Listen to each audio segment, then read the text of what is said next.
Hi friends, তোমাদের সামনে আবারও একটা নতুন ভিডিও নিয়ে চলে এসেছি। ভিডিওটা কিন্তু অনেক দিন আগে রথ উপলক্ষে আমাদের এখানে গভর্নমেন্ট কলেজের মাঠে মেলা বসেছিল। তো সেই মেলাতেই আমি আর মা গিয়েছিলাম। মেলাটা প্রায় এক সপ্তাহ ধরে হয়েছিল।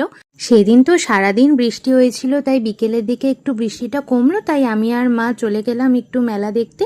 সাথে এখানে জগন্নাথ, বলরাম, সুভদ্রা দেবীকেও দর্শন করে নিলাম। এত সুন্দর সাজিয়েছে ঠাকুরদের। আর আজকের সাজের নাম ছিল পদ্মবেশ। তো এক এক দিন ঠাকুরদেরকে এক একটা বেশ দিয়েছিল, আর এখানে ঠাকুরের প্রসাদ বিক্রি হচ্ছিল। পুরো মেলাতে এরম কাদা সারা রাস্তাতে, তো একদম আস্তে আস্তে হাঁটছি, যদি পিছলে পড়ে যায় পুরো কাদায় মাখামাখি হয়ে যাবে। তারপর আর কি, মেলাটা এক পাক ঘুরলাম। আর আমার মথুরা কেক খেতে তো খুবই ভালো লাগে। মথুরা কেক বাড়ির সবার জন্য নিয়ে নিলাম। দেন এখানে কয়েকটা ক্লিপ আর গার্ডার কিনে নিলাম। এগুলো আমার এত কিউট লেগেছে। সো ভিডিওটা আজকে আমি এখানেই শেষ করছি। তোমাদের কেমন লাগলো অবশ্যই কমেন্ট করে জানিও। ভালো লাগলে একটা লাইক করে দিও। বাই।